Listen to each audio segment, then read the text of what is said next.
You want to tell me about this one? Which one? Either any of these. Any of these. Well, these two are the results of me seeing the cover of a West African art book, and they had this wonderful metal face on the cover, which I had never seen before. And I've been studying West African art for over 20, 30, 40 years. And it was a first for me.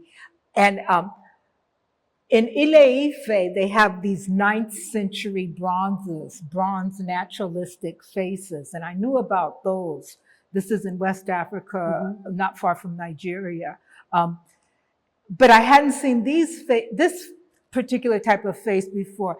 And it's because those were cast bronze, where this isn't cast. So this is like a piece of metal, and then they had hammered the metal to create the eyes, nose, and mouth with a flat piece of metal. So I says, wow, I've never seen this before. So I looked it up. I bought the book, and then I read about it, and they described it as the chase and repousse technique. And that's an old jewelry technique where you get a flat piece of metal and you heat it up and you start pounding it with a hammer. But of course, in the United States, when you do that, or actually probably around the world, Lord knows, you have an acetylene torch and all these equipment and blah, blah, blah. And I said, listen, in West Africa, they did not have an acetylene torch and all this stuff to do this process. So I knew it could be done without all that stuff. So I would throw it in the fireplace. I started this in the winter when I was building these big fires in my fireplace. So I take the metal, I cut it in a circle. I throw it in the fireplace. I heat it up to about the visual temperature that the book said it should be, which was kind of this glowing thing. And then I had Preston hollow out a log, and I put it in the log, and I was able to pound it into like a very shallow bowl. And then from there, you just do the eyes and well, I think I did the nose because the nose sticks out the most. Then I did the mouth, and then I start working on the eyes, and then the foreheads and the cheek. And it's a long process, but it's okay because I'm making a fire every day. It's winter. And actually it took years to make these faces because I think last time we showed was in 2023 or 2022, something like that. And this is now 2026. So some of these faces I was still pounding on and shaping this summer. Well, it's not summer yet, but this past summer, last year, and then, even into this winter. So this is brass, which is why it's kind of yellow, where this one's copper. And then it happens because this is how I traditionally made faces, which is the 2D, I was a painter, so this whole illusion of a 3-dimensional face on a flat plane. I've been doing this, since 85, 86. This was how I made faces. And then when I had that residency at Pottery Northwest, I got to do these 3D clay faces. And that in fact was probably the last show I had. All these 3D, had all the ceramic. 3D. So then it was like, okay, I didn't have any more residencies at Pottery Northwest, even though I'm sure that I could have gotten clay and continued. But I said, okay, been there, done that. I said, so when this metal way of, and it's very much like clay. To me, the effect is very much like clay. Yeah, it has a very similar look to it. Yeah. Although I'm guessing that it was much more labor intensive. Way more labor intensive. I have to admit, Marita, I kind of assumed that you had worked in a metal artist studio to make these pieces. No. But, because I know you do these residencies and then the elements show up in the work. And like there's some glass in here that you made up at Pilchuck and there's ceramic. That's incredible. This was on my own. I talked to Mickey Lippy, who recommended this Chase and Reprise book by an artist who I think lives in Woodby. I can't recall her name right now. And I read her book, but like I said, they wanted you to buy torches and tools and all kinds. And I said no, because people were doing this long before that. So no, this was just something I figured out on my own in my own fireplace. And I got the metal from a 92-year-old jeweler named Augie Petrov. She died, but anyway, she gave me all these pieces of copper, 8.5 by 11 or something like that, about a dozen pieces of copper. So I used up all her copper, and then I started using up pieces of bronze. I mean, so I used it all up. I mean, what's so cool, the effect that's really, I mean, the faces are beautiful, and like your painted faces and the ceramic faces, I feel like you're able to capture so much expression with just a very, very few marks, which is really an incredible thing. Yeah. But the coloration, that I assume you're getting that out of the fire. I am. It's so beautiful. Yeah.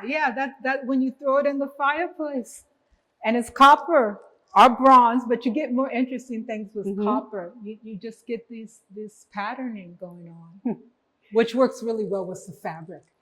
I mean, the metal theme kind of carries throughout the work in this exhibition. There's a lot of metal in this show. Yeah.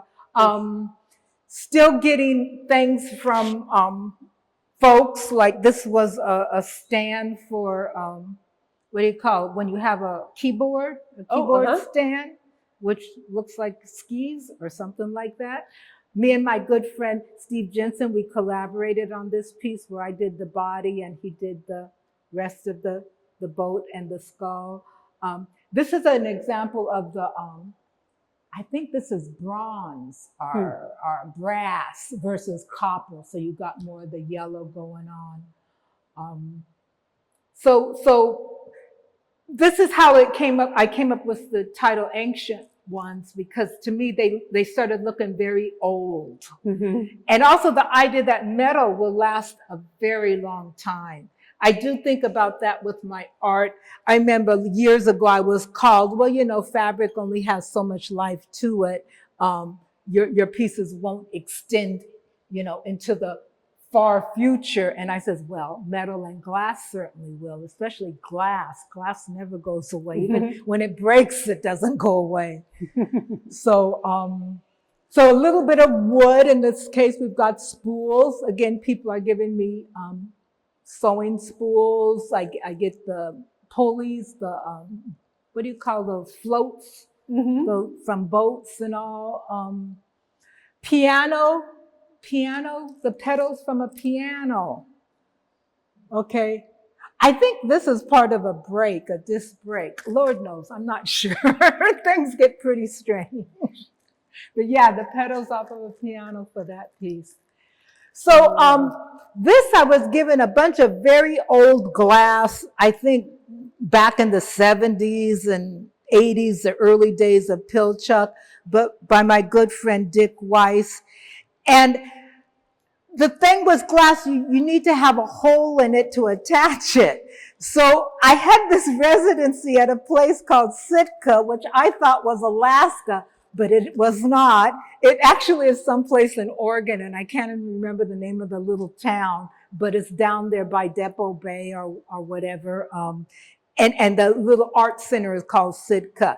So they had a kiln. So I says, okay, this is my chance to use all this glass I've gotten from Dick. And I said, my goal is to create a hole so I can attach the glass to the metal frame. So, I talked with Jenny and Sabrina, and they gave me some recipes for fusing glass. And I went down there and I fused all this glass and made sure I had the hole in it for the purpose of wiring it to a frame and then having the light, filter through it and all. The face is an electric drum. You know those, if you don't have real drums, you have these, that's where the face came from. And then of course mirrors and bottle tops.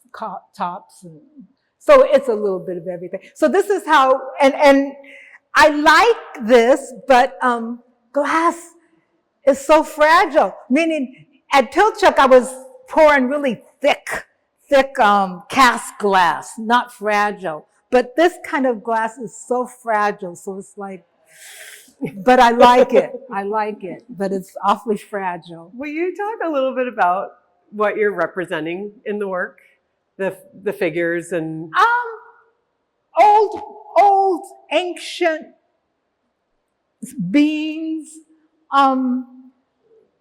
You know, prior to the Industrial Revolution, how was things done? How did people live? Even my construction method is a lot of wiring and wrapping and binding and all. So in my mind, I'm representing really old people or old energies and the old ways of doing things that are, I think they have a place today. Granted, I am a little anti-technology, a little. I do believe that there's so much stuff that we knew how to do years ago, and because we like looking forward to the future, I think there is value in looking back to the past and how things were done. Also, in my mind, the way things were done in the past, the earth was probably in a much better shape than it is now. This whole preoccupation we have with new and improved. New isn't always improved. Sometimes new is detrimental to our health. yeah. So I feel like I'm representing old souls. And like I said, the copper and the clay, to me, a lot of these faces, they look like something that would have come a long time ago. You know, it's interesting that what you're saying is my experience in the gallery, having shows of your work over the years, is always that there is this, people respond to the figures, of course, but then there's this second layer of like resonance where people identify things in the pieces and it starts to evoke memories. Yeah. Right? I'm looking at like some of the little ceramic elements here, like old knob and tube wiring, right? And people always come in and see these things that then take them back to another point in their life or another set of memories. It's a really wonderful kind of layered experience. Yeah, I like that. And that's what it is for me, because I do remember things from childhood and, just things my parents told me about. So it feels good. So we have more of this glass, but this glass hasn't been melted and everything with holes, but I did end up taking plastic wrappings. The plastic that isn't recyclable, a lot of plastic bags and packaging are recyclable, but a lot of packaging isn't, like potato chip packaging and coffee bag packaging. You can't put in the recycle or take to Safeway or the grocery store. So I've used those to create this armature to put the glass in. So again, I have the ability to attach it to pieces. So we've got that happening here. Oh, plastic hospital tubing. Oh, for like IVs and stuff? Or? Well, more so for the oxygen when people need oxygen. I have a friend, her name is escaping me, but she brings me this plastic hospital tubing. Actually, I have a couple of people that gives me the leftover hospital tubing. And again, it's for that respiratory thing that people get, COPD or whatever you call it. Yeah. So let's see. This is funny because people won't know this. The person who gave this to me might know this. He gave me a trampoline. Okay. So this is the outer rim of the trampoline, meaning I cut out the trampoline and this was the rim where the little hooks Okay, Sure. he lives on Frat Road, Dave. He used to come to the gallery back when you were on Union Street. So he said, I've got something for you. And I said, okay. So the feet for the piece out there is the body of the trampoline. I mean, because this is stuff that can live outside, Sure. right? I mean, people's trampolines are outside. So this is important to me. If you've been out to my place in Auburn, you know the interior of the house has been maxed out. Therefore, whatever art is made needs to be able to live outside. So that, you know, the feet ended up being for that piece. So I took and I said, okay, let me try to create sculpture. And then Renata Tateman at Sam's store, she gave me these crystals. I guess they were from a chandelier. And she gave me these beads. So anyway, and this is also funny. These are the earphones. Yeah, for like, like carpenters wear. Yeah. It's like, okay, now I need arms and they're yellow and why not? Will you describe your studio, your house? The good thing is it sits on 7 acres and it's in a forest. And the house is pretty big. I think it's at least maybe 2,000 square feet. And then the 7-acre forest. So the inside of the house is chucked so full of art. And now the outside, you've got a lot of these large sculptures like what we have out there. Should we go look at that? Sure.